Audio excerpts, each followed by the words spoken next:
David Lowery's magnificent The Green Knight is one of the most inspired and visually stunning films of 2021. The gothic fantasy setting mixed with an art house style brings a surreal tone to this adaptation of the 14th century chivalric romance, making it far more than a standard action adventure story. This may be to the detriment of the film, as the modern moviegoer is conditioned to seek something closer to the traditional hero's journey, and this is not that film. This film does almost nothing to satisfy your expectations. Instead, it bucks contemporary ideas that have dominated film, choosing to tell a humbling and potent tale with unwavering faithfulness to itself. But in choosing to not be the next movie franchise, it achieves something deeper, something more spiritually moving. The rich archetypal imagery and psychological themes strike a chord of questioning what is masculinity through a tale of temptation, heroism, and faith. The story is centered on Sir Gawain, next in line for the throne, but who lacks all honor, experience, and virtues of knighthood. We meet him engaging in all sorts of debauchery, drinking his life away as he has all his carnal needs met by prostitutes. His main focus on life is self indulgence as he rejects the higher virtues of chivalry. But even with all his material needs met, deep down he longs for something more. He longs to prove himself worthy as a knight of the Round Table and prove himself worthy to take up Arthur's crown as king. He longs for the admiration and respect of his peers, but he lacks the courage and confidence to forge his own trail. Sir Gawain represents all of those who are at the threshold of embracing a mundane, material existence or to find a higher spiritual purpose in the surreal and mysterious beyond. Sir Gawain is even invited by King Arthur to sit by his side at the Christmas celebration and to tell him a story, but yet Sir Gawain has none. This may be the motivation in Sir Gawain's mother, Morgan Le Fay, and her coven of witches have in summoning the Green Knight. There is a beautiful juxtaposition of the Christian and pagan religious symbolism on this Christmas day the Green Knight rises to give his challenge. The Green Knight represents the inevitable force of nature that will overtake man, and even eventually overtake society. He represents the cycles of life and death, and his game is a representation of the game we all must play, being born into this physical world. All things that come from nature will one day return to it. He is made of the raw materials of the earth, dirt and wood. E.K. Chambers suggests the Green Knight to be a vegetation or nature god, such as the Green Man. It is interesting to note that the Green Man of peasantry, who dies and lives again, reappears as the Green Knight in one of the most famous divisions of Arthurian romance. Thus, Chambers interprets the beheading motif as a pagan fertility festival, but he also suggests that as Christianity spread through England, it began to incorporate these festivals, altering their purpose. With the influence of Christianity, these festivals began to depict the death and resurrection of Christ instead of the death and rebirth of the Green Man. The Green Knight, therefore, stands as a defiant resemblance of these old beliefs of the pagan world, so far as Sir Gawain represents this new knightly Christian belief system. This is alluded to with the Knights of the Round Table wearing the ancient pagan symbol of the pentagram, which in paganism represents the five elements, but they have associated instead with the five knightly virtues.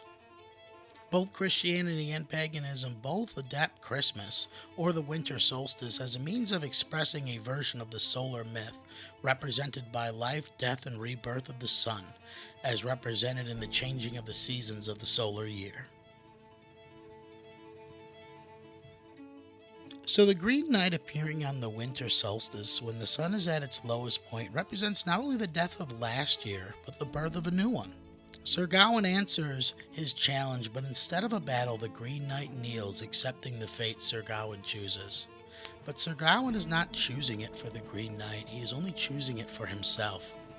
The Green Knight rises, laughing at his vain material blow, declaring that in 1 year hence, Sir Gawain has to ride 8 days north to the Green Chapel to meet him. It is also interesting because the north is the traditional direction of the element earth in esoteric traditions, but also the place where the sun never reaches. The solar symbolism is emphasized with Sir Gawain wearing a bright yellow cloak, as in 1 year he travels to meet his fate. On this journey, he will be challenged on the 5 knightly virtues, which are generosity, friendship, courtesy, chastity, and piety, most of which he fails, as his experiences teach him that he may not be the man of integrity he wishes he was. This is a direct reference to the archetype of the mask and the Jungian process of individuation. When he first slayed the Green Knight, the common folk cheer his praises and exaggerate the story, making him into a hero that deep down Sir Gawain questions. His challenges teach him that he is no real knight, and that as he desires the right to rule, he does not have the character to rule well. Jung states that the mask is the archetype of the character we pretend to be in the eyes of others. We may even begin to associate with this false self, but to become psychologically whole, we must cast off this false sense of identity and face all the things that we hide about ourselves, our anger, our cowardice, our shame. But as we explore the depths of ourselves, this imagery within our subconscious, we begin to incorporate these archetypal aspects of ourselves that inspire change. The spiritual journey of Sir Gawain is a journey into the unconscious mind, a journey into his own repressed fears and appetites. The desires and attachments he has through his vices anchor him from achieving his spiritual purpose. The more he holds on to these earthly connections, the more he fears his inevitable death that awaits him. This is represented by the magical belt he wears. The belt is circular and represents the circle of life, and it was first given to him by his mother for protection, and it is the only thing he thinks will protect him from the Green Knight. But it is his failure to act generously towards the beggar on the battlefield that leads him to being robbed of his knightly gifts. Once removed from his earthly possessions, he descends into his own consciousness as he walks with primordial giants, speaks with spirit animals, and dreams with ghosts. He eventually finds himself at a castle, which is the representation of his own repressed sexuality, as a polyamorous couple attempt to seduce him. Though he fails his act of chastity, he regains his belt through a sexual exchange with the nobleman's wife. The green belt represents Gawain's connection to this material world, and in doing so also his fear for death, for he cannot truly embrace his fate and be reborn while he still has attachments to this material plane. The climax of the film is the amalgamation of this theme as he rides to the Green Chapel to meet his fate. At first he is afraid to accept his fate as he cowers before the Green Knight begging to live. But the Green Knight had no fear when he was in this same position, because he has already learned the lesson of detachment and piety. Sir Gawain is then granted a vision of what is to come if he embraces his cowardice and clings selfishly to life. Though he may gain knighthood, gain the crown and the right to rule, but only at the cost of those he loves most. He will die an unloved king and without honor. This is because he rules from a place of ego instead of spiritual wisdom, and eventually will lead the entire kingdom to ruin. Though the desires of his ego may be satisfied, he never gains the honor of his higher self. It is here that he casts off his magical belt and embraces that death, like nature, is inevitable. He holds his head up in true courage, and in doing so achieves the honor he so sought through the piety of choosing to put the good of the kingdom over his own selfish ambitions. And in death, he gains his honor. The Green Knight slightly bows his head, stating, "Well done, my brave knight."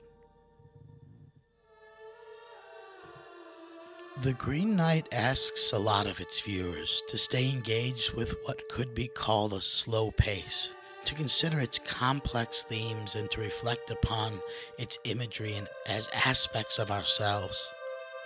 It is a film about a famous knight that contains very little in the way of traditional heroism. No, it is a spiritual journey that addresses complex themes in ways that American films are rarely allowed to do. This film is a triumph in storytelling, as the complex imagery, impactful themes, and psychological journey will leave those viewers who are engaged in a mindset of reflection of their own mortality, and if they too have lived honorably.